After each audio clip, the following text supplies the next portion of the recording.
no, you can't make me go back there. I won't let you take me. Too much pain, too many dead. Can't get the blood out of my eyes, my mouth. The original bloody tale of the butcher can be started by approaching the wounded townsman just outside of the cathedral at the edge of Tristram. Please, listen to me. The Archbishop Lazarus. He led us down here to find the lost prince. The bastard led us into a trap. Now everyone is dead, killed by a demon he called the Butcher. Avenge us! Find this butcher and slay him, so that our souls may finally rest. Your death will be avenged. Agreeing to take on this butcher and avenge the nameless townsman, we ready ourselves for the horrors ahead. The sanctity of this place has been fouled. And as with the final release, we hack through swaths of fallen skeletons and other hellspawn, making our way deeper in the cathedral to level 2, where the butcher's lair is rumoured to reside. However, to get the full scope of this quest, I think it's best we first head to the townsfolk of Tristram to see if they have any guiding words on how to fell this frightening foe. We first head to the innkeeper Ogden for rumours. Greetings, good master. Welcome to the Tavern of the Rising Sun. Farnham has mumbled something about a hulking brute who wielded a fierce weapon. I believe he called him a butcher. Although he doesn't know much, our best lead seems to be, according to Ogden, Farnham, the drunk. Can't a fellow drink in peace? Big cleaver, killing all my friends. Couldn't stop him. Had to run away. Couldn't save them. Trapped in a room with so many bodies. So many friends. No! It's evident that this demon still haunts Farnham's memories, with his cries of lost friends and bodies strewn about. It's no wonder he tries to find solace in the drink and forget. A comfort we are not permitted, so we head to the resident scholar Deckard Cain for wisdom. Seems that the Archbishop Lazarus goaded many of the townsmen into venturing into the labyrinth to find the king's missing son. He played upon their fears and whipped them into a frenzied mob. None of them were prepared for what lay within the cold earth. Lazarus abandoned them down there, left in the clutches of unspeakable horrors, to die. So the treacherous Lazarus is in league with the demons. Maybe we need a more grounded strategy from a man who is well versed on steel cleaving flesh. So we head to Griswold, the blacksmith, to get his take. Well, what can I do for you? I saw what Farnham calls the Butcher, as it swathed a path through the bodies of my friends. He swung a cleaver as large as an axe, hewing limbs and cutting down brave men where they stood. I was separated from the fray by a host of small screeching demons, and somehow found the stairway leading out.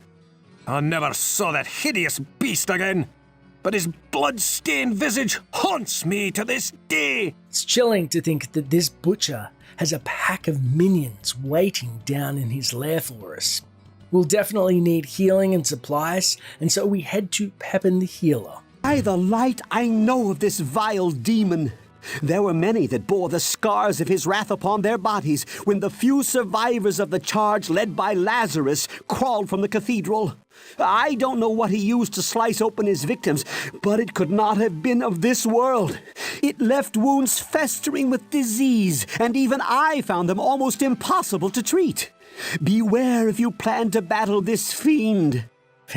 Fantastic. Crawling out of the cathedral with wounds that won't heal, that's something to look forward to. Speaking of losing limbs, maybe Wirt knows something of this butcher. I know more than you think about that grisly fiend.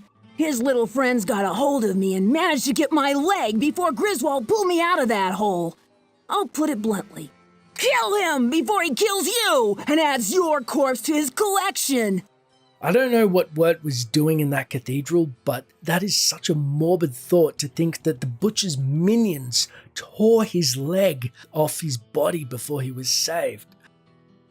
Good day. How may I serve you? When Farnham said something about a butcher killing people, I immediately discounted it. But since you brought it up, Maybe it is true.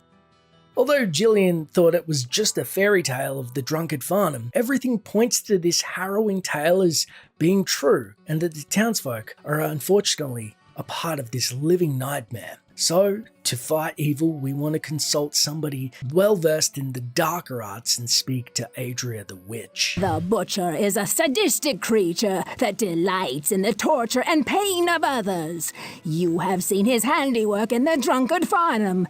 His destruction will do much to ensure the safety of this village. Adria agrees that killing this butcher is a net positive for the light. With that, we head back down to the cathedral, resolute in our duty to destroy this foul demon, not before giving one last final acknowledgement to the fallen townsmen before we head in. Your death will be avenged. After dealing with the scores of wicked demons doing their best to perish us prematurely, we finally happen upon what can only be described as the fabled Butcher's Lair.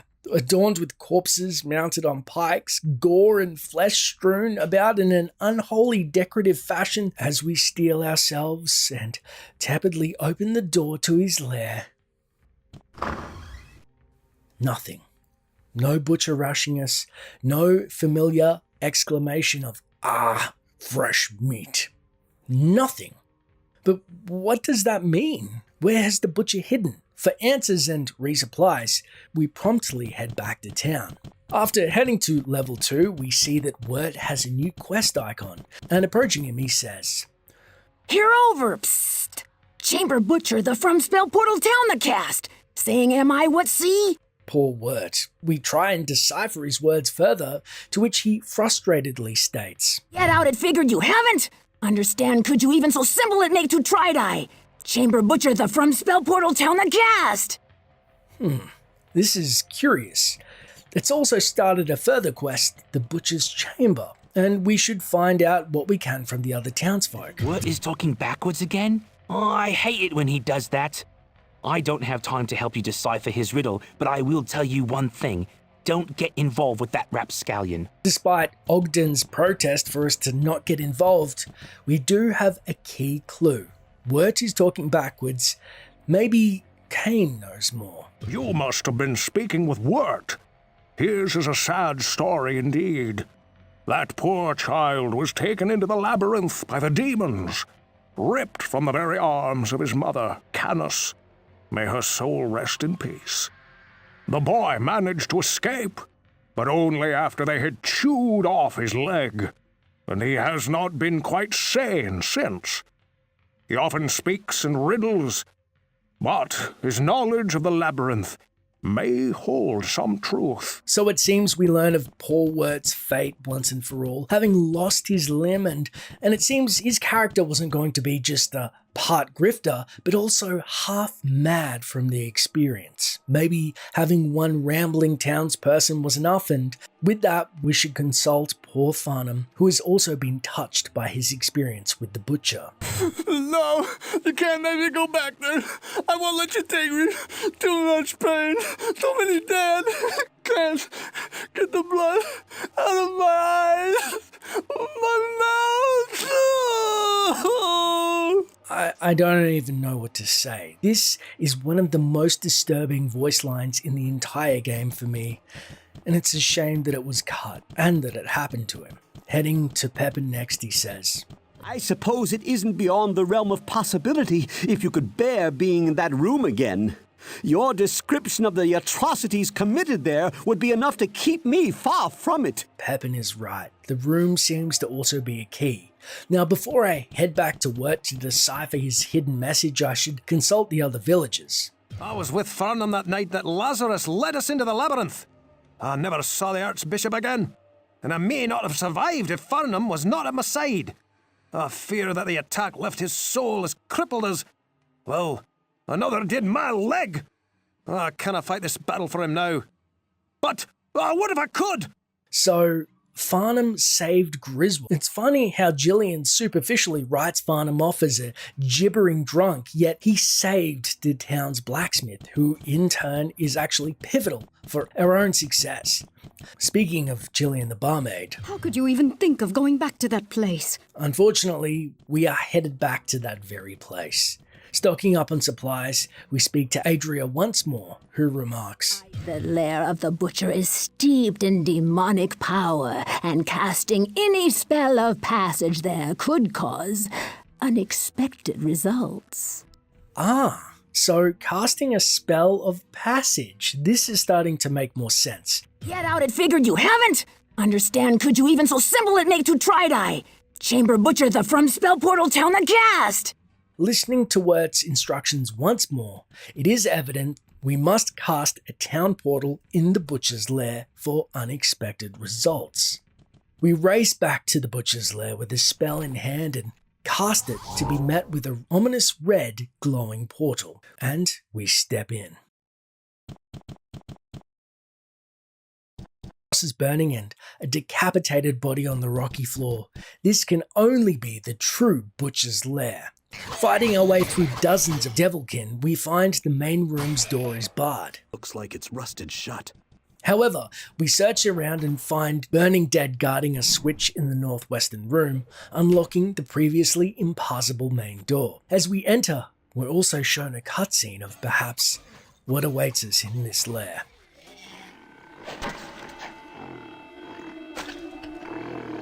The door barred by Devilkin as we fight our way in, and then we hear the butcher's familiar line as he rushes us.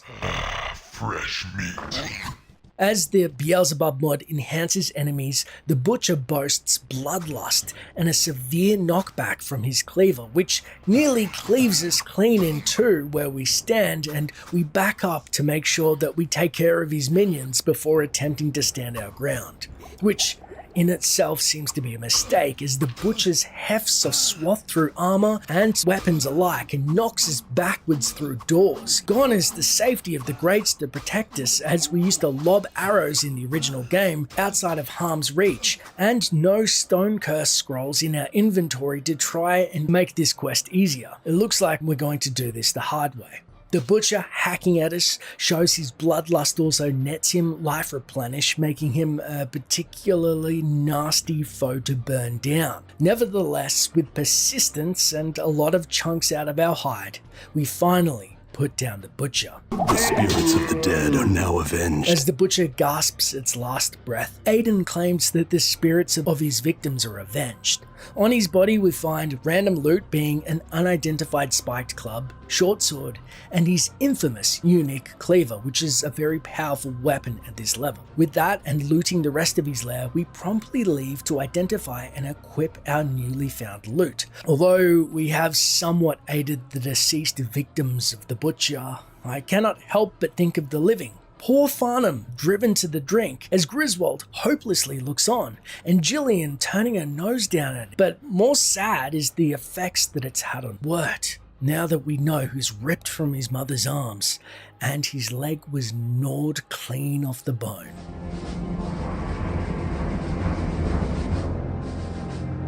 I fear that the worms could soon overrun the village. Just the thought of those slimy beasts oozing into my house makes me want to be ill.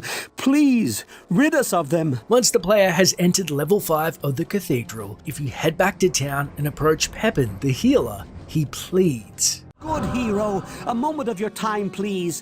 While attending one of the townsfolk who had taken quite ill, I noticed something odd about his home. There were strange sounds and a sickly sweet smell rising from the cellar. Thinking perhaps these fumes had something to do with his sickness, I investigated. In his cellar were monstrous worms shifting and squirming up from the underground. I beg of you, slay these creatures before they can make their way into the town. I left the door to his house open for you. It is the one opposite of mine. It seems only a matter of time before the forces of hell made its way into Tristram. But worms? What a wretched thought. Worms burrowing under the town and just across from Pepin's house, no less. As we venture closer, we see indeed the door is open, the light is on, but no sign of slithering foes about. Before we head inside, I think it's best we talk to some of the townsfolk who may be better versed in extermination. So we head to the town scholar, Deckard Kane, who says, Worms that rise up from the ground? Many of the ancient writings speak of poisonous insects and foul creatures of the skies and seas plaguing mankind. It is no surprise that the very earth would offer up a similar peril now that the denizens of the underworld are upon us. This is a very real-world biblical take on the plague that has fell upon Tristram, although it doesn't give us much in terms of a solution. Luckily, however, Griswold meanders over during our conversation to give us his take on the events. I've seen no such things in my shop, but I will keep a close watch for them. Perhaps if they come this way they won't take kindly to the fires of my forge. I'm glad that Griswold is unfazed and vigilant at the thought of slithering worms underneath foot. Now let's hope his forge can stave them off and they are not fire resistant. With that, we head to an unlikely ally who would have trouble with his wooden legs' lack of equilibrium if besieged by worms. Wirt, the peg-legged boy, who says, They have you hunting worms now? What's next? Leaf collecting? Picking up mushrooms? Look, friend, you have a whole church full of demons over there to worry about. I don't see how a few little worms could be so bad. While I agree with Wirt's initial assessment that worms don't sound bad compared to the legions of the burning hells, nevertheless, these worms pose a direct threat to Tristram and its residents. Also noted is his wry reference to collecting mushrooms, which refers to a level 9 quest, Black Mushroom. Speaking of food, we should see what's cooking with Gillian, the barmaid. Wait, before you say anything, my grandmother had a dream with giant slithering creatures in it. She also saw Pepin running from a house in the town. Do you think this means anything? I plumb forgot about Gillian's unseen grandmother in Diablo 1, seemingly with visions that are somewhat accurate. I wish we could consult her more directly for clues. With only a few people left to see, we head to Ogden about these worms and find out how his cellar, stocked full of food which has been vital to the town's survival, has been faring. That sounds quite disgusting, and I'm afraid that I haven't heard anything about any worms. Perhaps Kane, the storyteller, could be of some help. Ogden, quite abrupt as usual these days, has a cold lead as we've also spoken to Kane already. But what about the saucy drunkard known as Farnham to the side of his tavern? Listen. I don't even like worms. Don't tell me about your worms. I don't want your worms. Nope. No thanks. No worms for me. Wow. Yep. The feeling is mutual, Farnham. Leaving the town drunk to retch in our wake as we head northeast out of town to a shack owned by Adria the Witch, hopefully for some worm extermination guidance. Seek out the domicile to which Pepin the Healer has directed you. It is there that your missions will become clear and your methods evident. It seems Adria trusts us to figure it out, as our task is pretty straightforward. Head for the infested home, and the solution, supposedly, will become clear. So we do just that. Approaching the eerily lit residence once more, we cautiously step inside. What foul work is this? It's quickly evident the worms have been busy burrowing far and wide under the town itself. With thick tunnels, at least 3 to 5 men wide, this dungeon mimics the caves below the cathedral. It's just past the entrance we spy an errant worm patrolling. We wait until it's closer to assess what the threat is, and also before it can alert its brethren. This creature seems more of a snake in appearance and mirrors the azure drake, if anything, although the lair itself is somewhat fashioned like Juriel's lair, later seen in Diablo 2 aesthetically, and may have been an inspiration, as many of the cut quests in Diablo 1 turn out to be inspiration for Diablo 2 quests. That remains to be seen. Hacking our way through a score of these worms, spelled more aptly in the sense of a mythical dragon with a Y instead of the house variety O, we are set upon many that await in their hidden facades and false passages as they attempt to ambush us repeatedly, spitting acid and surrounding us in hopes we perish prematurely in their den of evil beneath the earth. Slogging our way deeper into the maze with many dead ends, hidden ambushes, and worms aplenty, we finally spy what seems to be their ringleader, War Maggot, the Mad. Girt by a gaggle of groupies, he rushes us in the midst of his kin. Although, once we kill him and the remainder of the worms, Aiden remarks, the town is safe from this foul spawn. It was somewhat muffled due to the commotion the worms were making. The town is safe from these foul spawn. Now, with a new yellow sword and cloak, we head back to Deckard Cain to identify the loot and grade its value, as it seems our task is finally being completed. The cloak itself turns out to be a gold item, Batskin's Cape, a cool name for a cloak, although its attributes are -6 the strength, increased armor 6, fire hit damage 3 to 6, plus 29% faster hit recovery and 9% faster walk speed. The stats are definitely not a boon for a warrior and a bit all over the shop, though admittedly I wouldn't mind the faster walk speed, something I pine for after playing Diablo's successors. The yellow sword, named Rift Scythe, boasts plus 28 cold resist and light radius increase 17%. Nothing to write home about, unfortunately, as the Butcher's Cleaver at level 2 would outpace this tiny stabber. With that, we head back to Pepin for an update on the quest, who thanks us and says, Once again you have saved this humble town from the encroaching evil. We are, as always, forever in your debt. Kind words from Pepin, but concerning is this quest. Why haven't the denizens of hell poured forth into Tristram yet? The worms could have easily felled the townsfolk, and it's left us with a myriad of questions. This game has no guards for the cathedral doors, and it's becoming more apparent that something more evil is waiting for us, and the minions of the burning hells seem to be content to guard their dark master and wait for a more opportune time to strike.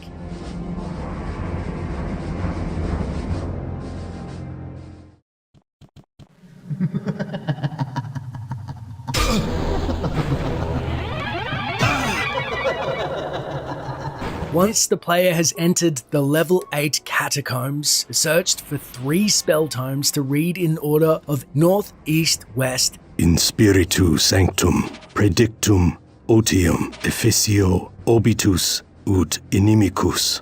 A path opens up, and upon reading the arcane tome, it divulges. Let this tome serve as your warning. This is a forbidden place. Return from whence you came and your life will be spared. Horizon, master of the disciplines that summon and bind creatures to this plane, promises death to those who pass beyond the 5 pillars. You have been admonished. Thoroughly admonished, we start heading back to town for more clues before we approach the unholy pillars and learn what we can first from Ogden, the tavern owner, who says, These sound like dark creatures indeed. I am ignorant in matters of this nature, but I would assume that our storyteller may know of such legends. Ogden, although open with his own ignorance, gives us our first lead. The town scholar, Deckard Cain, for more clues. Approaching him, he says, So, you seek knowledge concerning the wars of hell, do you? Cryptic tomes speak of great battles that determine which of the demonic lords are to rule over hell. They also mention a bitter rivalry between 2 of these lords, Osmodon, who led the Horned Death against the armies of light, and Belial, known as the Lord of Lies. Their hatred of each other is eternal, the reasons for their loathing lost even to themselves. Tales abound that the mad wizard Horizon somehow trapped the lieutenants of these 2 lords of hell within his sanctum. There can be no more dangerous a path to tread than the one that falls alongside of demons. Should you also seek this path, watch your life and your soul. Very carefully, my friend. What an amazing tale to be cut from the game, as most players of Diablo 2 are intimately familiar with Horizon's Sanctum. It's honestly amazing that not only is this referenced in the original Diablo, but also the deeper lore of Asmodan and Belial, which we are not fully privy to their machinations until Diablo 3. With that, we consult Griswold, the blacksmith, who has meandered on over mid-conversation, and say, A bold tale indeed. My limited time beneath the cathedral leaves me poorly equipped to offer you any help with this. But, as always, you'll find Cain well versed in legends and folklore. It seems Horizon 2 is beyond Griswold's grasp. However, there is one man that surprises us, or lets us down completely, and rarely anything in between. So we head to Farnham, the town drunk, who says, Sounds like a good idea to me. You better get started right away. Okay, that's one for the letdown. Also, I am concerned that Farnham is sitting so close to the once infested cellar, but he seems content enough. So we head instead to the town healer, Pepin. Horizon was insane. There are forces with which one does not interfere.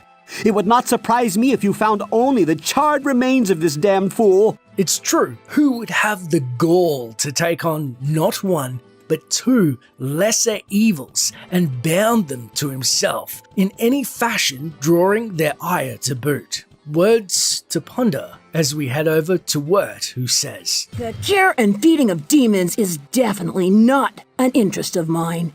Here is a piece of friendly advice. If you get the chance, kill anything you see down there. Huh.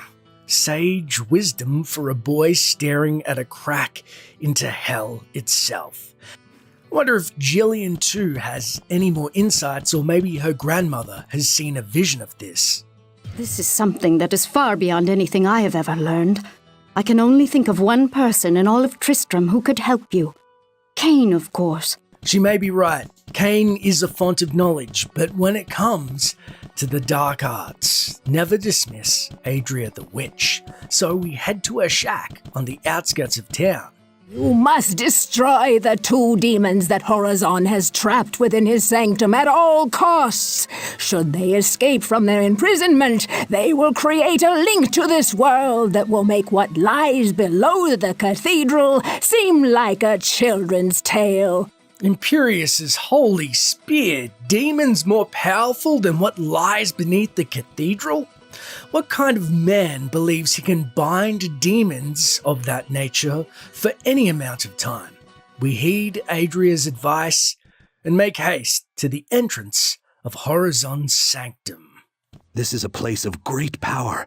Inside the sanctum, the warrior Adrian remarks that it is a place of great power, and we get this unsettling feeling we're unwanted guests in this realm, a place that feels detached from our own time and space. We head south over the blood smear and try the first helipad to no avail.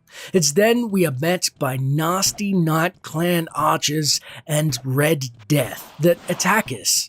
Realizing the distance puts us at a severe disadvantage due to spells cast by traps and the ranged attacks of our foes, we encounter the first unique cold enchanted Red Death as we slog through the maze of the sanctum.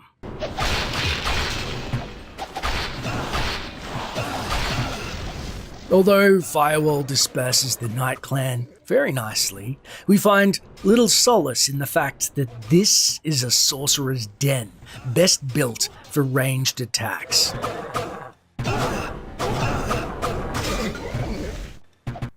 To the south, we happen upon an inner sanctum of sorts, guarded by Night Clan, traps, and tomes guarded by the mage Simonensis, the charlatan.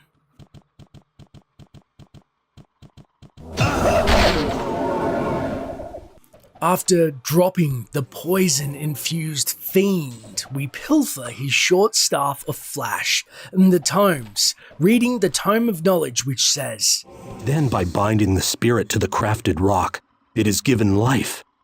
This sounds like a spell of some kind. And gifts us with arcane knowledge. We then head into the room next to us, one of which reveals the Creature of Flame tome. Upon reading it, it says, The Creature of Flame by Horizon. Should be interesting reading. Unfortunately, this was a non-fiction tale, and a creature of flame pounces forth to assault us. Surviving the encounter, we venture onto a room just yonder where Horizon's journal lies. This looks like some sort of journal. It seems that I may have brought something to this plane that even I cannot control. The creature that fell into my astral trap is a very deadly demon. I have been able to bind it at the bottom of a pit, but it kills everything that I have sent there in attempts to defeat it. While it cannot escape, it does block the tunnels that lead to my protected haven. I am tempted to use the switch to open the tunnels to see if it will just leave, but I fear it is smarter than most of the lesser demons I have trapped before. If I could just lure it somewhere else.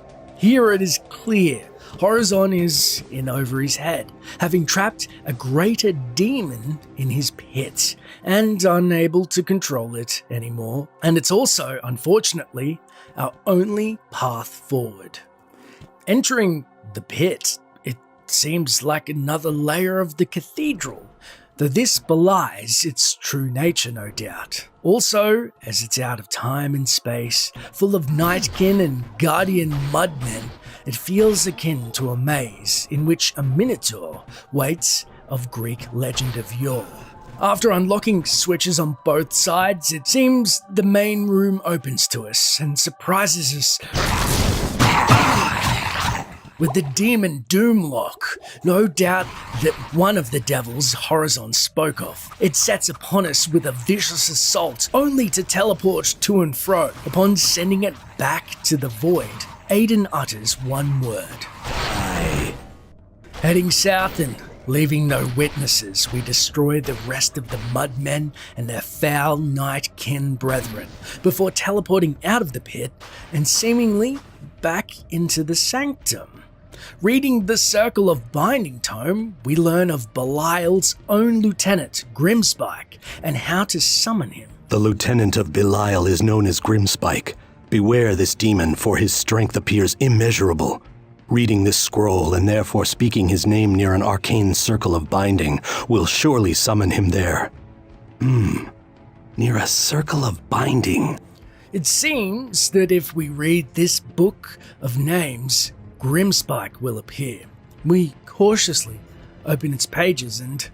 Morta, Vespa, Gaia, Inumino, Evagine, Jatan, Lua, Gretan.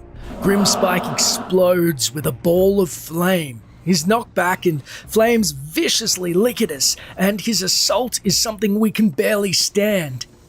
In a last-ditch effort, we use the Insanity spell, which grants us a small window and burst of power at the cost of being heavily vulnerable when it wears off momentarily. Mana.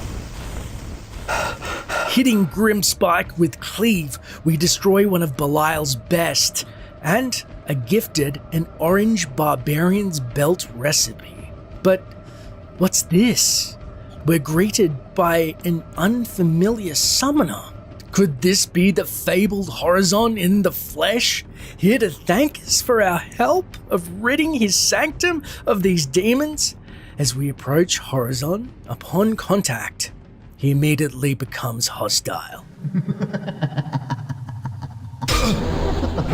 The ungrateful Horizon, with a mocking laugh, which I might add he maintains for the duration of the battle, starts exuding rings of fire, opening portals to hell with sickening sounds and delighting in the demons that pour forth.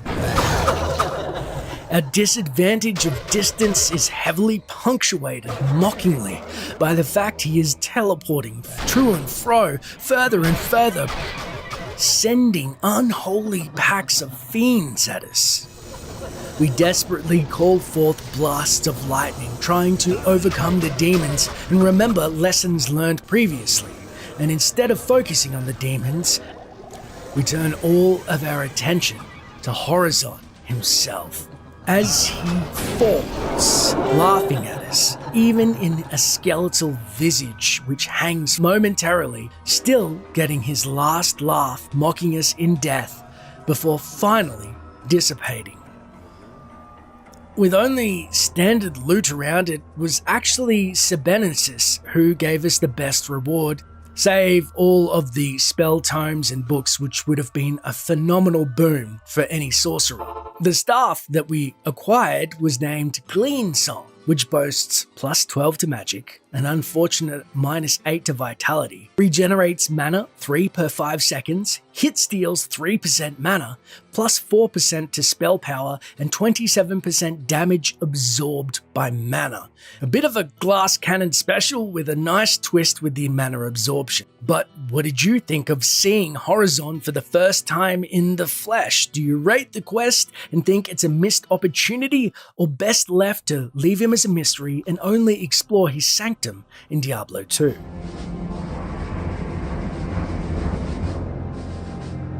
Demons that assume the form of beautiful women, you say? That's horrible! Once the player has entered level 11, if you approach Jillian the barmaid, she says. Beg pardon, but have you heard what has been happening? Some of the men have vanished from the village. Disa's sons, Aeneas and Ruf, claim to have seen strange lights glowing deep within the woods a few days ago, but no one has heard from them since. I too have seen a crimson shimmering from beyond the ash groves, but I've been too afraid to approach it. I fear that Ogden or our healer Pepin may be next. Won't you please find out what has happened? It's curious that somewhere in the forest near the village, out in the open, which we have never explored in the original Diablo game, are supposedly sinister crimson lights beyond some ash grove, and being reported by villagers as not only Jillian mentions Dika and an unseen character, but also her sons Aeneas and Ruf, who undoubtedly didn't make it into the final cut of the game. We also have leads of whom Jillian fears for, as she remarked both Pepin the healer and Ogden's safety may be in question, though as the forest is northwest of the town, one can only assume that Wirt himself would be easy pickings, but we shall check on him later, even if Jillian does not. Heading to Ogden to learn more of this curious phenomena, he says, Greetings, good master. Welcome to the Tavern of the Rising Sun. Jillian has been going on and on about strange lights in the trees, but I haven't been able to make heads nor tails of her story. I certainly haven't seen any strange lights, and if I did, they would be the least of my worries. Well, it seems the jittery innkeeper Ogden has just dismissed Jillian, perhaps weary of the onslaught of demons through the town, or maybe he doesn't think her claims hold much weight. In any case, before we see Pepin, we should pop around the corner to the most trustworthy of sources, Farnham, the drunk, for his hot take on these mysterious lights. Can't a fellow drink in peace? Well, that was enlightening. I guess it's off to Pepin then. Ruf and Aeneas are missing? Light, protect us! Is there no place that is safe? Our only hope of returning to a peaceful life rests in you. Please, you must find those boys and bring them home to their family. Pepin fully embraces the gravity of this dire situation and urges us to find this Ruf and Aeneas. With little doubt that they are out in the grove, we seek the wisdom of Deckard Cain on the matter. While the barmaid may seem a bit confused at times, it is true that men have been disappearing from the village. It reminds me of ancient writings about a demonic temptress called Andariel. Known as the Maiden of Anguish, her thirst for mortal blood was so great that she sought to learn a spell to breach the mortal realm. By seducing one of the dark sorcerers of the netherworld, Andariel took the knowledge she needed and so began to lure mortal men into her dark corner of hell. If these legends are true, she is not a creature to be taken lightly. First off, it's amusing how dismissive, as Deckard refers to her offhand even as the barmaid. Second, Andariel, the Maiden of Anguish herself, Instead, she appears to be more of a demonic succubi, first breaking the seal between the burning hells and the mortal realm, and second, seducing men as she thirsts for mortal blood. What a wretched creature she is if we are indeed to face her. Stealing our resolve, we head to Griswold, the blacksmith, to learn what the best way to put down a demonic temptress is with steel. I admit that I too have seen these strange lights, but I have not felt pulled towards them. I'll be sure to steer clear of them, and will tell everyone that visits here to do likewise. I'm unsure what to make of this. Is Griswold unfazed by the lights of a temptress due to his resolve? Is he bewitched, or is he unaffected by the fairer sex? Could be a telling character moment, but it's not really our focus. Instead, we decide to commiserate with one well-versed in the dark arts and feminine wiles, about 40 years ago. So we speak to Adria the Witch. The succubus is a demon that feasts upon the essence of mortal men. You will find that Andariel has quite an appetite. The town will soon be devoid of any adult males unless you stop her feeding now. Unbelievable! And Ariel, in her current incarnation, much like Lilith, is a succubi, feeding on males. No wonder some of the men seem addled and dismissive. Maybe her spell clouds their vision. But one thing is for certain, if hell pouring forth into Tristram isn't enough, so too is the Maiden of Anguish and her minions luring what's left of the able-bodied male stragglers out of town. And she must be stopped at all costs, but not before we quickly talk to a beguiled boy, Wirt, who himself is smitten by Gillian the barmaid, but probably not of age to be lured into the forest. No, I've been looking for those lights, but I can't find them. If Gillian says they are there, I believe her, but I have yet to see them for myself. It's confirmed Wirt cannot see the lights. This is very interesting. It seems he really mustn't be of age. With that, we head north out of town, and the mod itself has slightly moved things around with the caves in place. However, what looks like a second opening to hell appears north of Wirt's old tree and leads us to the underground passage. Remarkably, this is the first open dungeon in Diablo 1. One can only guess why it was cut from the final game, though it makes sense why the developers may have some trepidation about adding a new landscape to the final game and the resources it would take. However, I am in awe of how the Beelzebub mod team have made sure to keep Diablo 1's atmosphere intact with a lower view draw distance to make sure you don't feel like you're an adventurer slogging through the dreary fields near the rogue encampment of Diablo 2, but instead the horror tone of Diablo 1 remains fully intact. As we investigate the forest, we spy the strange red lights described by the townsfolk and a plethora of demons. Notably, frost chargers who rush us, spitters making things tough thanks to the new rivers between us to contend with, and the ever-wretched Dusk Clan goatmen looking for any opportunity to drop us where we stand. Of which some uniques appear between them, as Seth the Ripper Hunter, who drops a yellow amulet and is extra strong, and Gut Dancer the Dark, who is a spitter with a nasty acid and in turn drops a yellow cape. With a pause in combat to collect ourselves, curiosity gets the better of us, or perhaps the lure of the succubi, and we investigate the light a little too closely, in which we are cursed with lessened magical resistances for 40 seconds, as we are softly illuminated by the crimson light, checking decapitated corpses one by one for the Lost Boys, with the restless, ever-watching eyes of demons just over the river. With that, a charger explodes out of a cave rushing us, named Gloryhorn, the Boner. While the Fright was quite the addition gameplay-wise, the name was a little immersion-breaking and I doubt it was in the original. At least 50% sure, as it was the 90s and it was a bunch of young dude programmers. Heading northwest, we are hit with a barrage of unfamiliar spells. It seems a torrent of blood stars pour our way, and we're forced to back up and collect ourselves. Stealing our resolve, we head back towards the source and are peppered with unavoidable yellow missiles by none other than the Maiden of Anguish herself. surrounded by a myriad of dead men strewn about in a mocking fashion. Naked, hanging, and bloody corpses defile the land, and a cauldron sits near. As a warrior and decently leveled, we only have one option: to hack at Andariel with our cleave ability and hope our armor and potions hold out. After a grueling battle, the foul demon is finally felled. You lure no more men to their deaths. Aiden triumphantly remarks that she shan't be luring poor men to their death anymore, and although she drops a fair amount of choice loot, I cannot think of the fate of the boys Anais and Ruth. Heading back to town, although usually there's no update when a quest is completed, Jillian thanks us for keeping the men of the village safe. But it's clear the boys, unfortunately, weren't so lucky. Demons that assume the form of beautiful women, you say? That's horrible. Thank the light that you solved this mystery before any more of our men were lured to their deaths. Thank you for keeping us safe from the powers of darkness once again.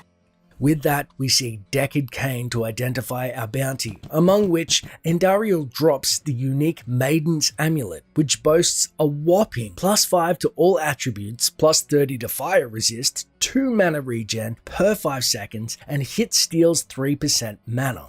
It's great for a sorcerer, or any player for that matter, as skills are very thirsty for mana in the Beelzebub mod, which is linked in the description and made this quest possible, and it's just a great quality of life mod to add something to the game if you're looking to re-explore Diablo 1.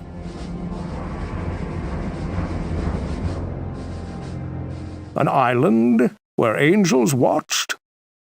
Although Farnham's memory is often cloudy these days, that does seem familiar. Once the player has entered the caves, or level 12, at this point, if you head back to town and approach Farnham, the drunk, he slurs. Hey, you there. Come here, listen up. You know about the island where angels watch? Pick the right rocks, but you better shield your eyes. Shield everything. I know, 'cause I've been there, and... ale. We have several clues from Farnham about some island where angels watch and picking correct rocks. It all seems like gibberish and goes downhill quickly as he slips into an ale-filled fantasy midway. So, not completely writing off Farnham's tale of angels just yet, we head to Ogden, the tavern owner, to see if he overheard some more tangible information. You know, sometimes I wonder how much faith you can put into what Farnham says. He spends so much time reliving his memories of the labyrinth and just being plain drunk that he doesn't always make much sense. I guess you could ask around, though. Ogden, none the wiser than us, questions the validity of Farnham's claim, yet directs us to speak to the other townsfolk. So, we see the second best source of gossip in town, Jillian, the barmaid. Those are the words of a drunkard. I don't see how they could be true. Jillian heavily dismisses Farnham and makes us question whether or not his words are the addled ramblings of a drunken fool, so we try the wry wort for a change of pace. This is one time that you should listen to Farnham. I have heard of this place, and I know a few sorcerers who have tried to create a portal to get there. I'm glad we didn't write off Farnham prematurely. Apparently, this place is sought after by sorcerers and requires some form of portal. Interesting. We should stock up with Pepin the Healer and learn more if we can. For once, I can vouch for Farnham's extraordinary claim. There are many mentions in the books that I've been reading about a place of great healing where warriors of light would go to mend the wounds sustained in the Sin War. If you could find this place, it would most assuredly be to the benefit of us all. This is extraordinary. Warriors healed of wounds and from the infamous Sin War, no less, where a man expelled the forces of heaven and hell from Sanctuary. With that, we speak to Griswold, who was conveniently eavesdropping, and say, Farnham speaks of a place that exists, at least in legend. Warriors would go to a place at the edge of hell to gird themselves for battle against the armies of darkness. If the stories are true, untold treasures could lie upon this island of the sunless sea. Wow. portals, healing, the edge of hell, and now treasure, this place sounds remarkable, if it does indeed exist. There's no question in my mind we should seek out the town scholar, Deckard Cain, and get his take on these events. So we approach the aging Cain standing by the well in the middle of town, and he says, An island where angels watched?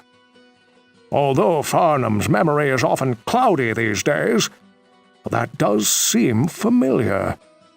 Perhaps the ancient chronicles of the Sin War can help us. Ah, yes, here is something. In a time long forgotten, a sea of blue rested on the edge of the fiery netherworld. This was an oasis for those who acted as the watchmen over the gates of hell. Angels and warriors of light could use this place to heal themselves and gather their strength. It was also a staging area where they could train and prepare for the Sin War. Legends speak of a trinity of rocks that hide the path to this island of the sunless sea. This tale gets more intriguing by the second, a staging ground for angels to hone their martial prowess against the burning hells. Now we know a portal is necessary for entry and that statues are the key. We best consult with Adria, the witch, before we attempt to breach this curious island. This legendary place is real, and great rewards await you should you find it. Nothing more can I say. Although Adria again confirms its existence, we are left with nothing more than a prompting to seek out this fabled island, and so we head back down to level 12 of the caves in search of the statues. In the caves, once more, we're set upon by spitters and overlords aplenty, until we find a curious room with 4 pressure pads, although no clues are left for us to unlock them, so we head back to town quickly to hopefully be advised further by Farnham.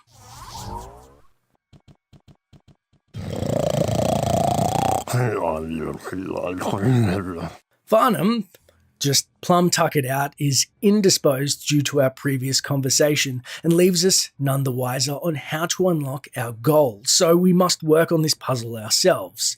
Through trial and error, we figure out that going from south, north, east, west, it seems to stay in line with the devilish motif, the reverse of the Holy Cross. Legends speak of a trinity of rocks. As we step into this newly found area, it's quickly apparent something's wrong. Is this the fabled secret training area of angels, said to heal wounded warriors and be full of treasures? It looks like a green, corrupted lava area with a single campfire for rest, but is it friendly or overrun by the burning legions? As we touch the first flame, it explodes in a flash and shows it is indeed, unfortunately, corrupted, spelling things to come. As we round the corner, we're met with an unfriendly pack of undead Balrogs hurling ice at us and their fire-belching brethren, the Guardians. As we are nearly overrun by both, hacking our way through packs and sub-bosses alike,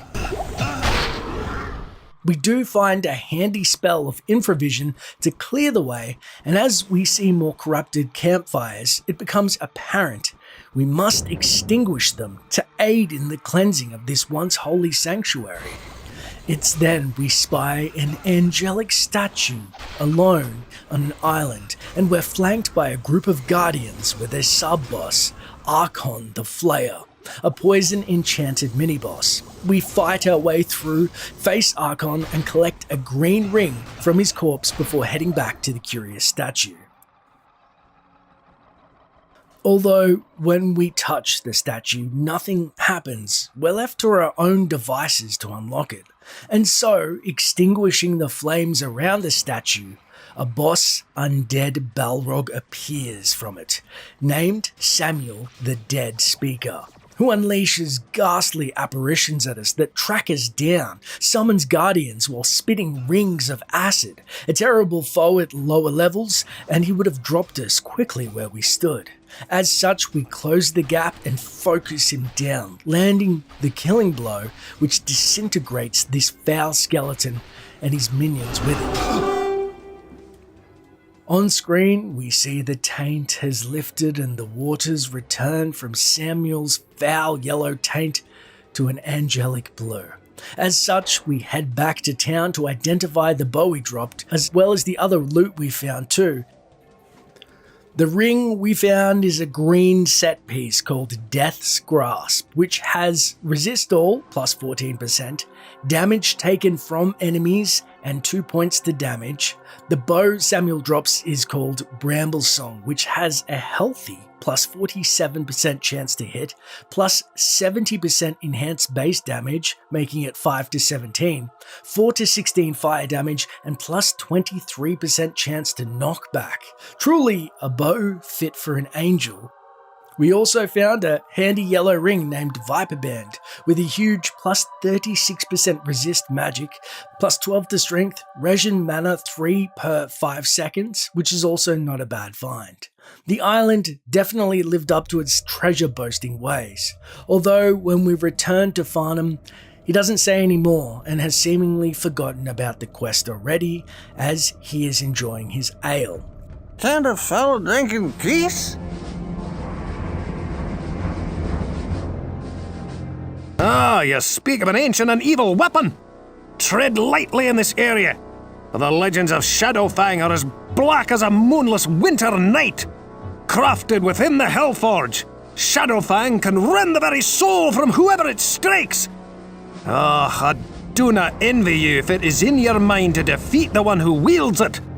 May light protect you, brave hero. Pivotal to Flesh Doom is also quest giver Tremaine the Priest. But who is Tremaine, you ask, and why have you likely not seen him either? Well, Tremaine was a character planned for Diablo 1 who does not appear in the final game for reasons unknown, but there are sound files of his speech in the game's main data file. All I can do now is pray for us all. He was supposed to travel in and out of Tristram and was to trigger the Flesh Doom, wielder of Shadowfang quest, which, as mentioned, also never made it into the game's final release. However, thanks to the Beelzebub mod bringing these files back to life, we can experience the quest close to as it was intended. I shall crush you! If you head to level 13 of the Burning Hells, he can activate the Flesh Doom quest line, and approaching him, he says, I have had a most disturbing experience that I must share with you, my friend. Earlier today, I was called upon to help one of the men that escaped from the labyrinth. He was deranged, violent, and kept lashing out at all of those who tried to calm him. I suspected that he was possessed by some sort of demonic entity, and so began to drive the evil from within him. After many hours, I was able to exorcise a demon who called himself Flesh Doom, but the Hellion fled into the labyrinth. You may think that I am mad, but after speaking with the man and battling with Flesh Doom, I believe that the labyrinth has somehow become a gateway to the underworld. As you descend deeper, you may find yourself upon the doorstep of hell itself. Finally, the man who was possessed retained memories of an ancient demon blade named Shadowfang. If you find the demon Flesh Doom, beware this foul sword. While I fear the dangers below grow even greater, you must find Flesh Doom and slay him. Bring the sword to me and I can destroy it, but do not wield it, for its power can corrupt absolutely. Tremaine immediately displays his valor and utility in Tristram as a holy man, even able to exorcise this Flesh Doom from a poor townsman. But as Flesh Doom has fled back to hell and it seems may still be in possession of the corrupt Shadowfang blade that consumes souls en masse, we are best to do as Tremaine says and bring the sword back to him post-haste. Before we head down though, we should consult the wisdom of the townsfolk of Tristram. Greetings, good master. Welcome to the Tavern of the Rising Sun. I saw the exorcism. It was incredible how Tremaine drove the evil spirit from that man's racked and tortured body. I pray that something that horrific never happens to anyone here ever again. With that ghastly description, I cannot help think that what happened to the villager, so we head to Pepin the Healer for potential clues. But first, a quick stop for some of Farnham's sage advice. Can't a fellow drink in peace? You're gonna hunt down a demon? Is that what you said? I know I didn't hear that. 'Cause nobody hunts down demons. Nope.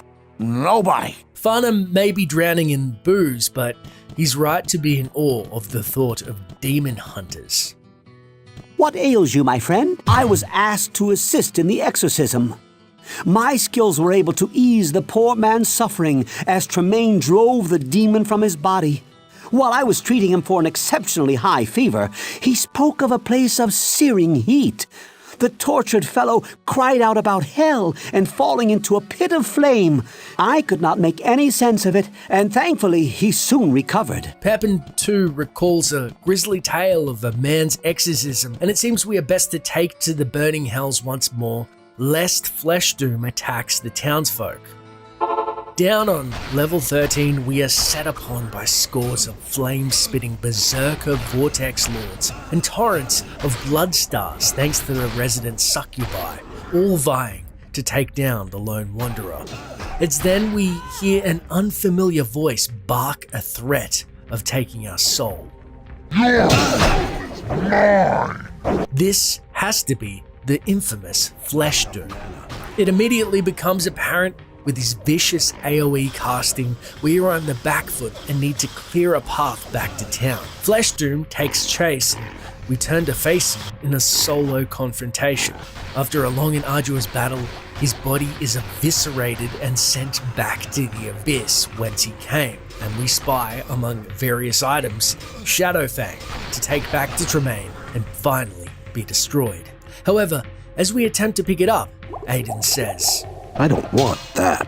And it's clear we must seek Tremaine's advice once more on how to deal with and dispose of this cursed blade, as we cannot touch it. Flesh Doom's demise is a great good to the world, yet Shadowfang remains. It must be found and destroyed. Do not attempt to use the demon blade, champion. It will corrupt and madden any mortal who wields it.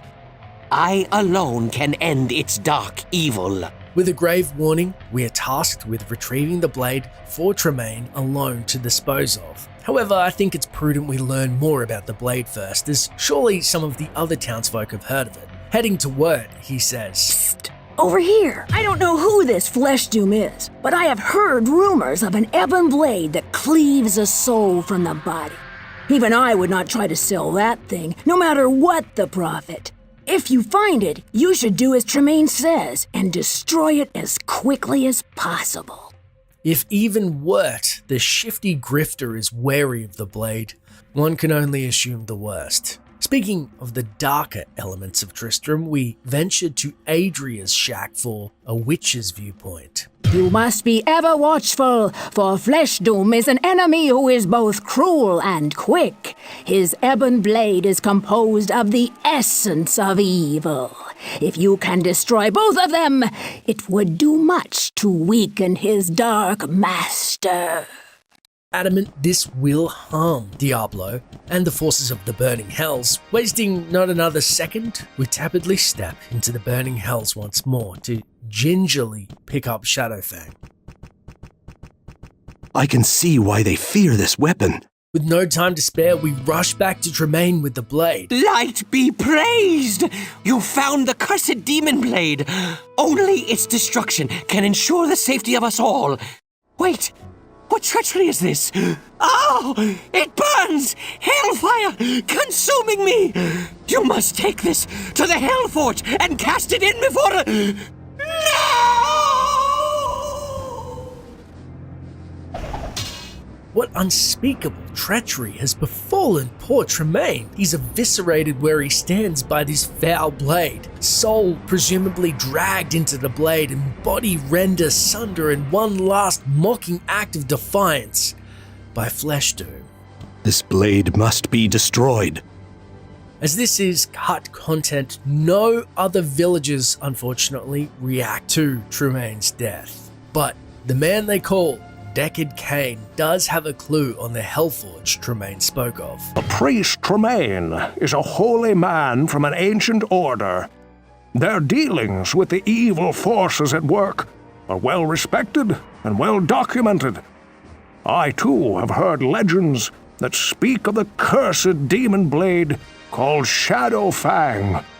It is said to consume the tortured souls of its victims. These souls are trapped within its ebon blade and augment its unholy power. I have also read of a great hell forge where even the mightiest weapon could be created or destroyed. Tread carefully when dealing with Shadow Fang and its master, lest you be drawn into the sword as well.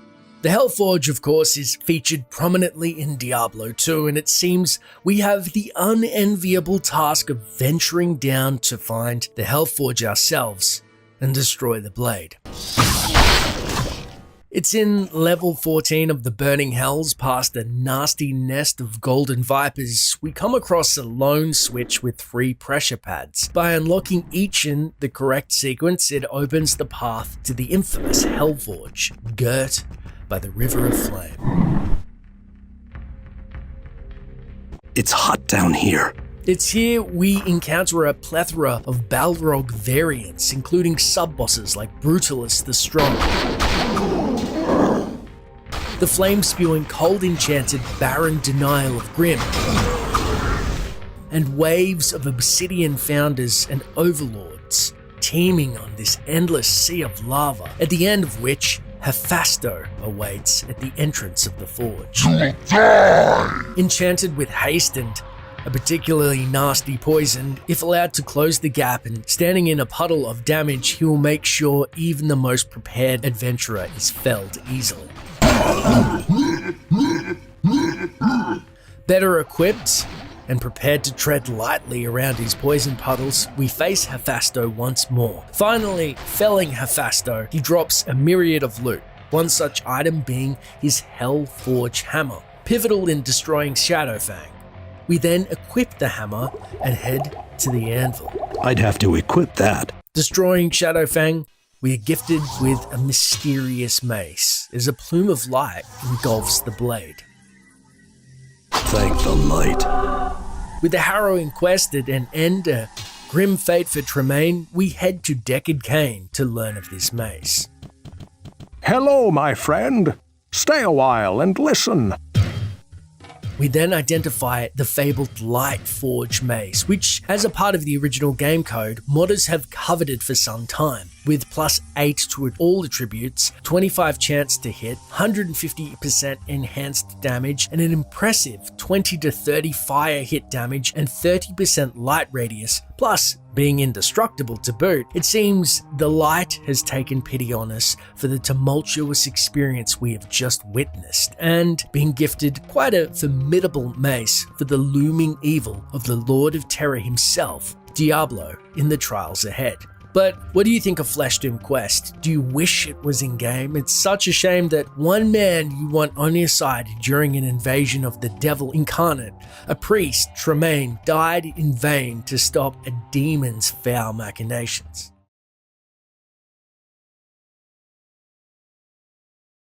Rock, tree, bridge, I have no idea what you're talking about. Once the player has entered the 12th level of hell, heading back to town and approaching Wirt, the peg-legged boy, he muses... Where is that stupid map? It was supposed to be between the rock and the tree before the bridge. It should be right here. Oh, hello there. Didn't see you standing there. So, Wirt speaks of a lost map between a rock and a tree, eh? Sounds like we may want to get our hands on it before he hobbles about to find it himself.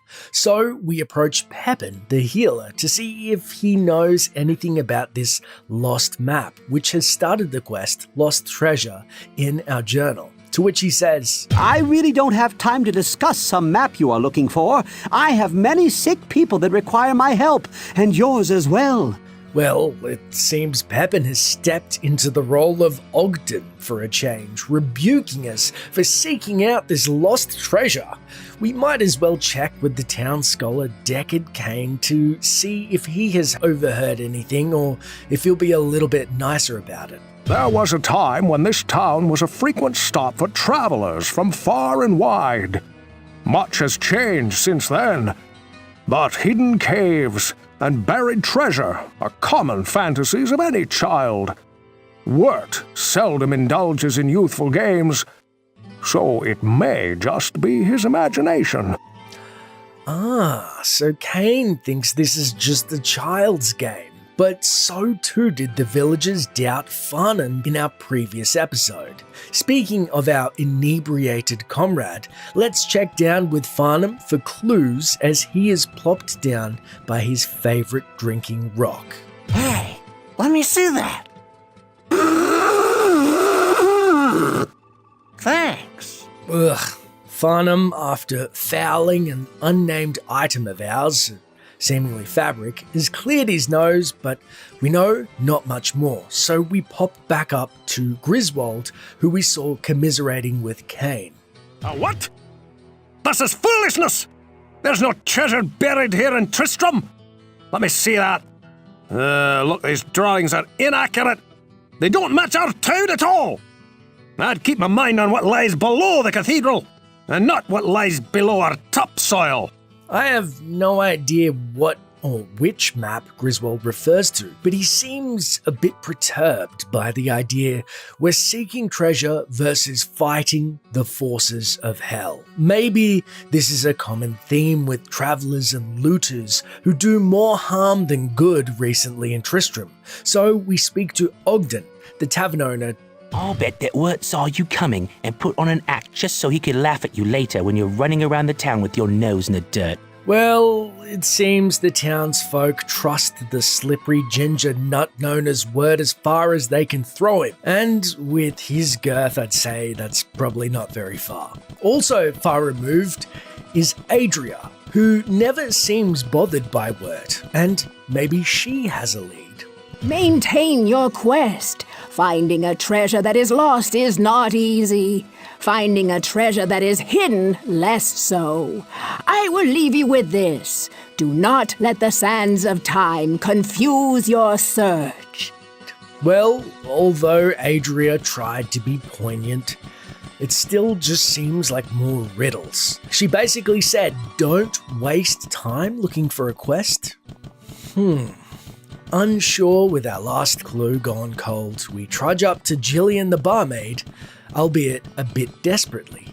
As we head to Gillian, we spy what appears to be a map plumb between a rock and a tree, not a stone's throw from Wirt. His little peg leg must have betrayed him, and we've happened upon the map.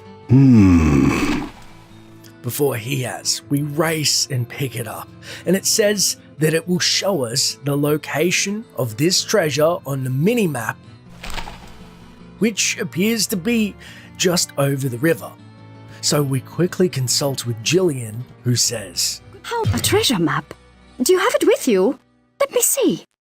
It looks like this is pretty old, and some of the buildings in the town are not on this map. Oh, I wish I could go and look for the treasure with you, but I have to start work soon. Well, it looks like we're after a treasure hunt solo. Better leave Gillian to look after her grandmammy. Heading west out of town, our minimap marker leads us to a cave. We head inside to find a strange blue liquid permeating the bottom of a dingy cave floor. What treasure is worth going in this dark and uninviting cave remains to be seen. As we cautiously round the first corner, the wall reveals its facade as a pack of vipers pounce. Caught off guard, we cast a town portal or two, realizing our spells are improperly equipped, not before slaying the vipers the old-fashioned way, with sword and steel against flesh. Note to self, always check spells. As we round the next corner, a viper, known as Boral Goral, explodes out of a hidden passageway. But not even this unique with his enhanced strength can fell us at this level. As we blow out some barrels, another false wall reveals an even bigger pack of Viper variants.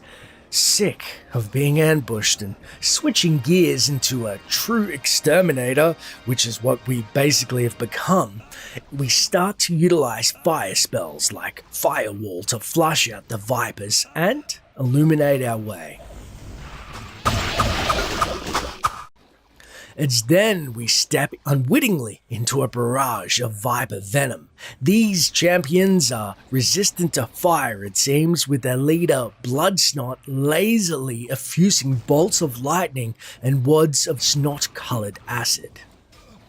If this is a callback to Farnham, it's the most meta one yet. We clear out the greater opening with more of this strange blue liquid on an island in the middle, yet we find are no closer to answers in this maze of serpents. Although the room is cleared and seemingly we are at a dead end on our map, we once again spy a bevy of suspiciously placed barrels. As we enter an opening with another pool of water, Aiden remarks, "Just what I was looking for." and we find a bunch of random loot, no doubt the reward for navigating this nasty nest. However, there still remains another few barrels in the corner. Blow up the whole village. As the barrels erupt and unlock a further area called Into the Unknown. Strange. This looks like we could have blown clear back into a subterranean layer of the cathedral. This cannot bode well for us. Damn it, Wirt. I just wanted precious treasure. As we step forward, we see eerily lit rooms and red campfires with a void beneath a path. This does not bode well at all.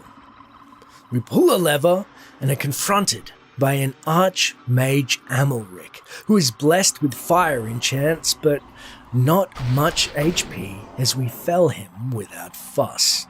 With another few levers pulled, we are confronted by dead caller Zuckaltl, who is a nasty necromancer, and although maneuvers well, we outpace him and put him down. Again, the third quadrant around the main room appears, and a blood mage, Aratus, who likes a cheeky firewall himself, but is no match for us close quarters. Each mage gifting us knowledge through their hidden spell times, items, and a myriad of scrolls to use. It's quite the boon. However, before we celebrate, we need to keep our wits about us as we finally enter the last room. We remark to ourselves about I've got a bad feeling about this. When confronted by Sergius the heretic, the supposed ringleader in the room laconically shooting torrents of lightning from his safe perch. As we breach the gap, thinking victory is assured, in a display of raw displeasure, he resurrects all of the previous felled wizards we just fought. Suddenly, we have flame walls, firebolts, and spells inundating our personal space. One by one, we track down the wizards using our own insanity spell, granting us a boon in speed and power, but the cost is fatigue as it wears off quickly, so we rush the final wizard before we're exhausted, and Aiden remarks, "Time to die."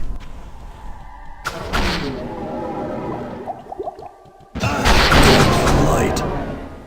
Gifted a small bounty, we gather up the items before heading back to town, one of which is curiously called the Symbol of the Abandoned Gods, identifying the gold mace we received to be Crack Rust, which boasts +7 to all attributes, plus 75% damage, fire hit damage 6 to 12, resist all 5%, it's indestructible and only restricted until level 5, however, All spells are decreased by 1 level, which is huge. I guess it's okay for a low-level warrior, but even then, as we are reliant on spells in the Beelzebub mod, we may as well sell it. With that, we take a closer look at this curious symbol of the abandoned god, which gives our current character a whopping 3 points to all base attributes. A gift gratefully accepted. Well, that was a strange quest. In the end, we see Wirt has nothing more to say, and we're left with nothing more to do but to head back to hell, better equipped for the road ahead. I must be getting close.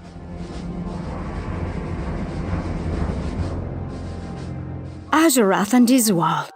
I don't know why I didn't remember that story earlier. I've heard it often enough from my grandmother and Cain the storyteller. Well, I hope that my information was still more of a help than a hindrance. May light guide you, my friend.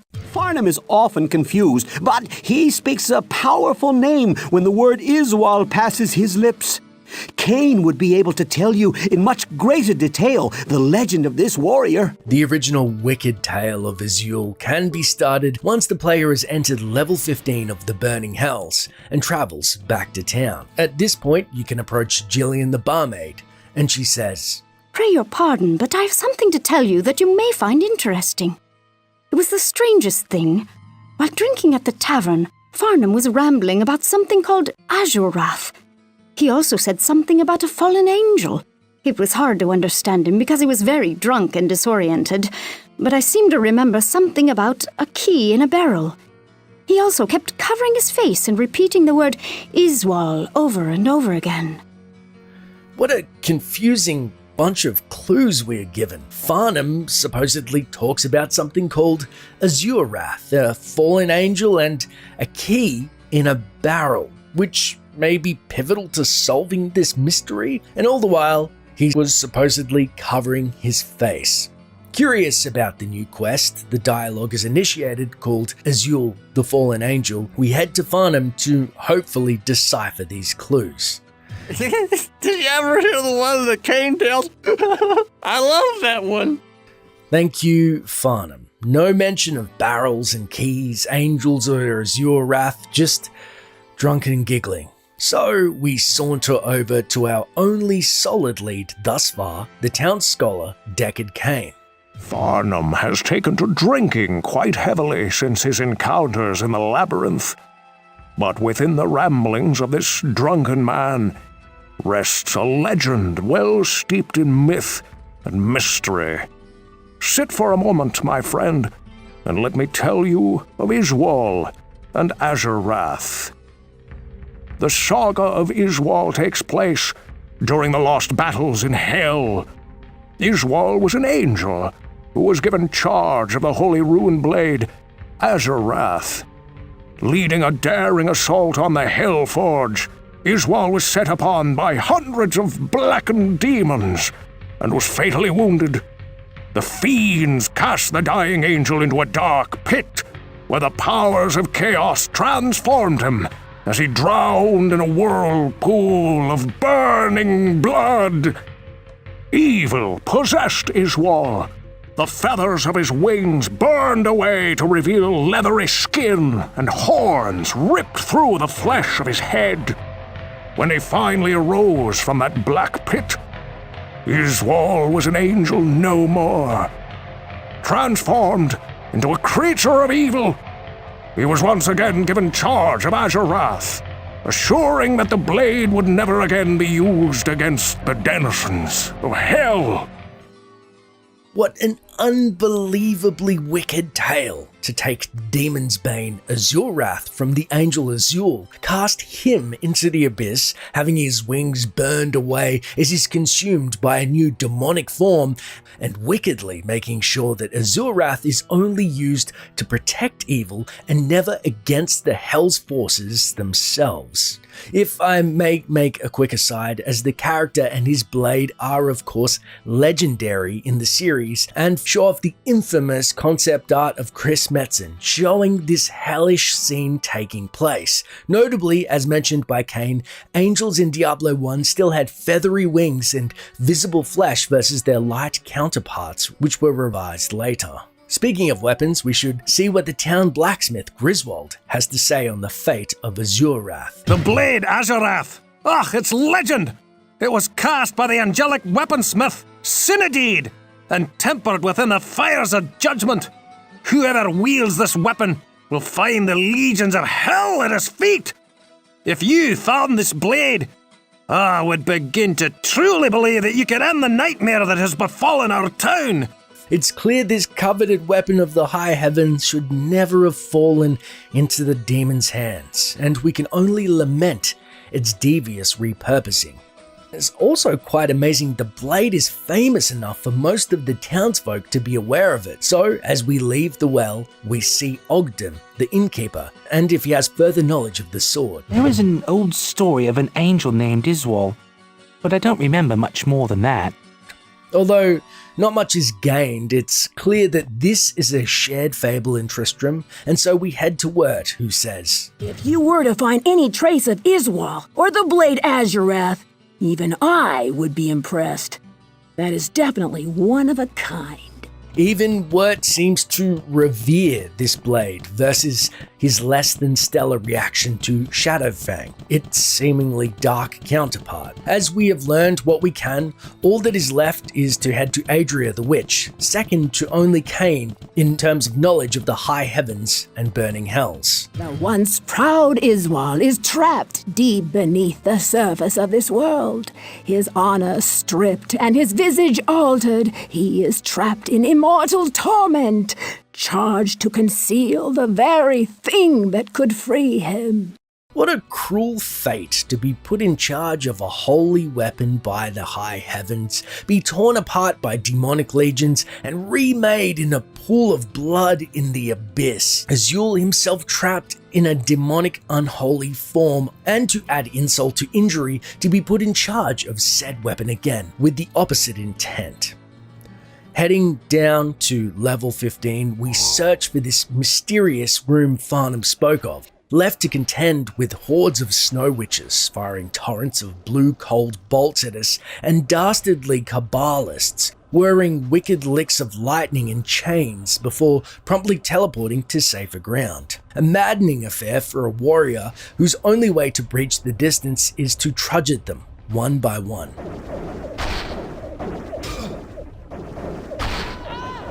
But finally, we come across the fabled room full of barrels. As we use a lightning spell to open the barrels and they explode in unison, no keys are found. So, with that, we head back to town in search of clues from the source, Gillian. You know, now that I think about it, maybe it wasn't a key in a barrel, but a barrel that was the key. Does that make any more sense? So the barrels are the key, underneath which all there is a pad that looks like some type of warp point. Out of ideas again, we teleport back to town. However, like the Butcher's Chamber, this too must have been a clue, and an eerie crimson portal leading to the Temple of the Damned opens, and it makes sense that the barrels were shaped themselves like a portal and hiding the pedestal underneath.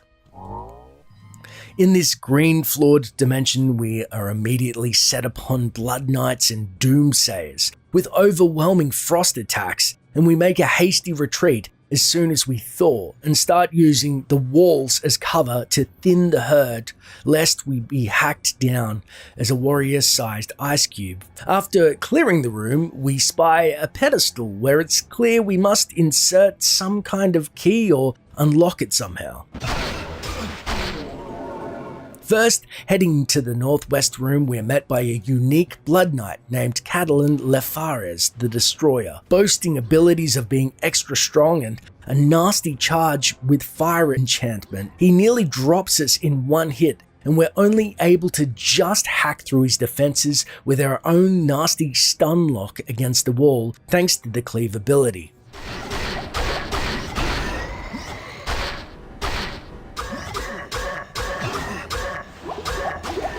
After which we find a switch in the furthest room and head south to find its assumed second counterpart in the rooms below. It's then we are promptly ambushed by a group of doomsayers, a move which is cold even for them. Swathing a path through the remainder of the pack, we unlock the second switch and a door opens above us. It's here we're forced to face the Overlord, Arch-Rector Repeshag, a demon clearly well versed in the art of fire conjuration. Only by using the bone-built walls and utilizing a vantage point do we quickly burn him down before his brethren have a chance to fell us. Upon defeat, he will drop the temple's keystone, and as well a much-needed tower shield named Bonewing, which boasts enhanced defenses, plus 40% to cold resist, thank you, and plus 9 to vitality. After re-prepping our gear and supplies, we take the temple's keystone and place it on the grim pedestal. How much suffering, mortal, does it take before you lose your grace? Let me show you. With a macabre line about his fall, Azul opens his barrage of attacks with a deadly circle of cold, which is, of course, later his trademark. Although we are further protected from cold, it's not enough to save us from being slowed, and Azul, in his demonic form, viciously pounces on us while we're vulnerable, hammering down our defenses with ease as we thirstily gulp potion after potion, trying to stave off his ferocious assault. Juggling the onslaught of cold, potion management, and utilizing his skills to burn down Azul's own defenses, we finally fell this foul demon. Turn to heaven, warrior of light. Although the victory is bittersweet, Aiden remarks about his soul being freed of this ghastly demonic vessel. However, as we know, that isn't the case. But before we discuss this, and we check his body for loot, and of course, one piece is a very unique sword. Rushing back to town, we seek out Deckard Cain to identify our bounty, especially this curious, unusable rapier. Hello, my friend.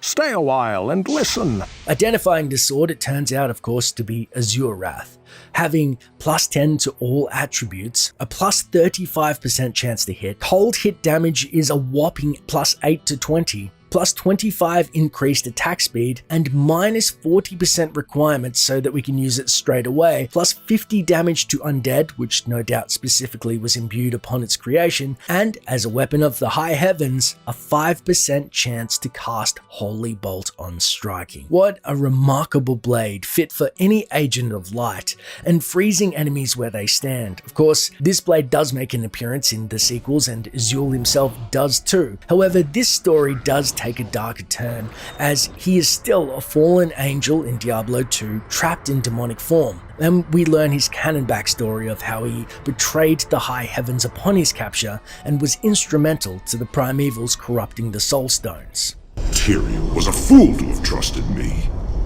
You see, it was I who told Diablo and his brothers about the soul stones and how to corrupt them. It was I who helped the primevals mastermind their own exile to your world. The plan we set in motion so long ago cannot be stopped by any mortal agency.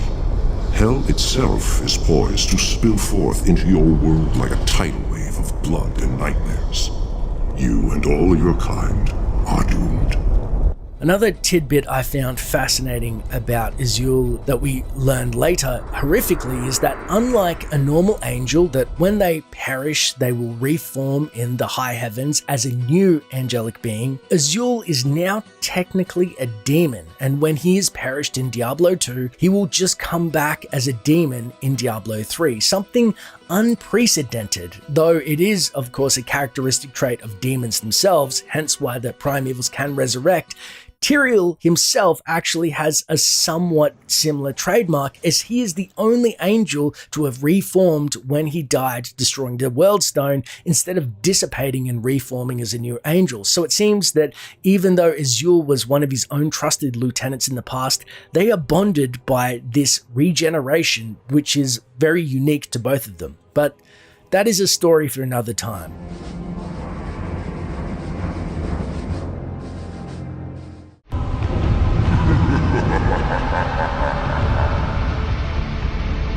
This is the story of Map of the Stars, and the quest's original appearance slated for Diablo 1, which was cut from the final game due to it profoundly changing how players experienced facing the Lord of Terror, Diablo, entirely.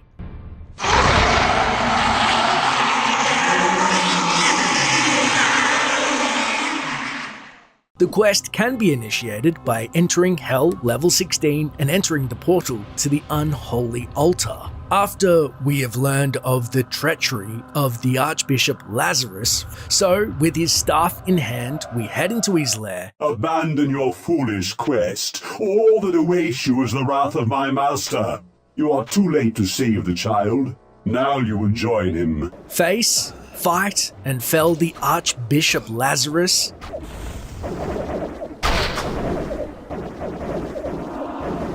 Madness ends here, betrayer. We can open a large chest in the corner of the room in which we fight him and pick up the Map of the Stars. And it initiates the quest. Looking at the map, it shows a sun in the sky and some type of lunar or star cycle. To learn more, we head to Deckard Cain in town. Upon showing him the map, he says, "Your story is quite grim, my friend. Lazarus will surely burn in hell for his horrific deed. The boy that you describe is not our prince, but I believe that Albrecht may yet be in danger. The symbol of power that you speak of must be a portal in the very heart of the labyrinth. Know this, my friend. The evil that you move against is the Dark Lord of Terror. He is known to mortal men as Diablo. It was he who was imprisoned within the labyrinth many centuries ago, and I fear that he seeks to once again sow chaos in the realm of mankind. You must venture through the portal and destroy Diablo before it is too late. Our time is running short. I sense his dark power building, and only you can stop him from attaining his full might." Although Albrecht is not the boy we saw on Lazarus' altar, we now have confirmed to face the Lord of Terror himself, Diablo. To make matters much worse, we have unwittingly started the quest, the Lost Stars, in tandem. Not only do we have to defeat Diablo, but something foreboding, it seems, is set to transpire. Trying to somewhat hurriedly get perspective, we head to Griswold, who informs us. "I've never seen a map of this sort before. Where'd you get it? Ugh, although I have no idea how to read this, Cain or Adria may be able to provide the answers that you seek." So, we have a second lead. Adria the witch, and her wisdom may help us before we head out of town. But first we speak to Farnham, perhaps one last time, for his guidance, to which he bemuses. Listen here. Come close. I don't know if you know what I know, but you have really got something here. That's a map. My God, that was insightful. We will miss you, Farnham. But there's no time to reminisce, so we head to Pepin, who says, I can't make much of the writing on this map, but perhaps Adria or Cain could help you decipher what this refers to. I can see that it is a map of the stars in our sky, but any more than that is beyond my talents. Again, it seems like Adria may be our best bet, but what of the map of the stars? Maybe the moons will align like some old ritual? Hopping over yonder to Wirt first, he says. I've been looking for a map, but that certainly isn't it. You should show that to Adria. She can probably tell you what it is. I'll say one thing. It looks old, and old usually means valuable. Ah, a great reference to Wirt's own lost treasure quest we just completed. Speaking of old and valuable, let's try Jillian's grandmother to see if her visions can help. The best person to ask about that sort of thing would be our storyteller. Cain is very knowledgeable about ancient writings, and that is easily the oldest-looking piece of paper that I have ever seen. It seems everyone is palming this off to Cain, rightfully so, a fabled Herodrum dealing with an old, unreadable map. Yet, we should also seek out Adria. As we head over to her shack, we spy Ogden, the tavern owner, in the light of his door and briefly approach him to say, If the witch can't help you and suggests that you see Cain, what makes you think that I would know anything? It sounds like this is a very serious matter. You should hurry along and see the storyteller, as Adria suggests. It sounds like I was meant to see Adria first to piece this one together, but Diablo is always fun how they jump around with the narrative. Regardless, we see Adria one last time at a shack beyond the border of town to help us decipher this map. Oh, I'm afraid this does not bode well at all. This map of the stars portends great disaster, but its secrets are not mine to tell. The time has come for you to have a very serious conversation with the storyteller. Well, that honestly wasn't very helpful. It seems like Cain was our best bet, so we know what we have to do already: kill Diablo. Heading down beneath the pentagram near the Unholy Altars portal in Terra's Domain. In the north room of Terra's Domain, if we step on 4 stones, we face Doom Lord Gamar.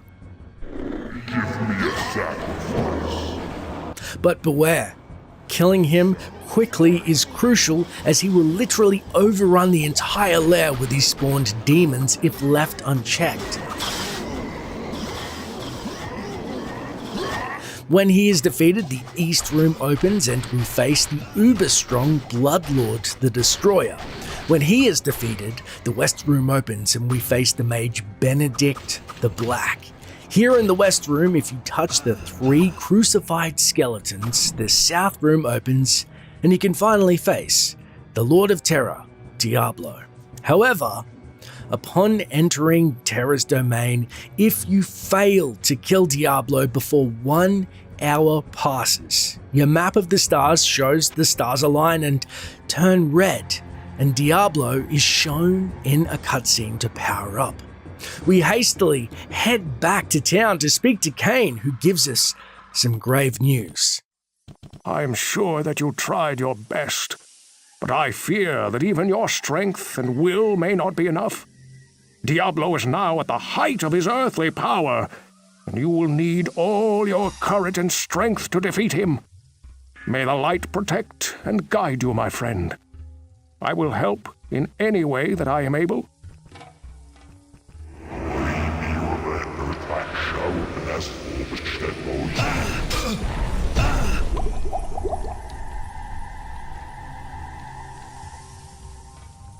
Facing Diablo at this stage makes him almost impossible to beat, and he will gleefully stomp you and claw at your corpse for fun.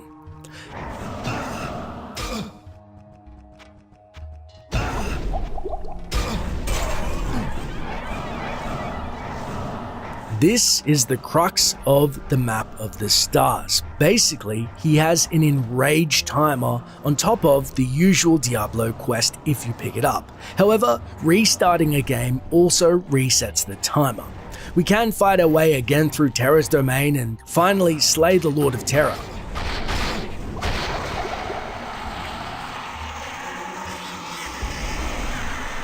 Instead of the ending cinematic that we get in the vanilla game, you can now loot Diablo, a nice touch thanks to the Beelzebub mod linked in the description, as well as see Ulbrecht's macabre corpse.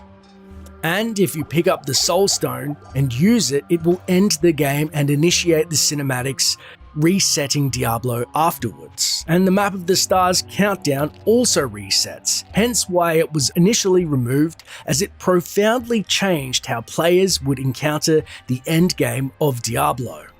But what did you think? Would you prefer to leave it in or take it out, as it forces you to rush through the end game and face Diablo, otherwise basically get stomped? Also, this is the final episode of cut content for Diablo. I just want to say thank you so much for watching.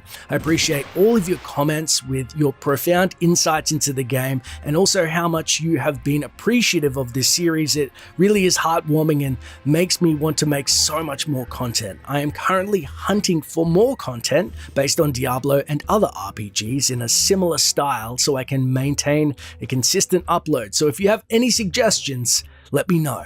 Make sure to like and subscribe and hit the bell notification to stay up to date with the posts, and many thanks for making this series an absolute joy to play. As always, thanks for watching, and until next time, Wanderer.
The Soul Stone burns with hellfire as an eerie red glow blurs your vision. Fresh blood flows into your eyes, and you begin to hear the tormented whispers of the damned. You have done what you knew must be done. The essence of Diablo is contained. For now. You pray that you have become strong enough to contain the demon and keep him at bay. Although you have been fortified by your quest, you can still feel him, clawing his way up from the dark recesses of your soul. Fighting to retain control, your thoughts turn toward the ancient mystic lands of the Far East. Perhaps there, beyond the desolate wastes of Aranok, you will find an answer. Or perhaps salvation.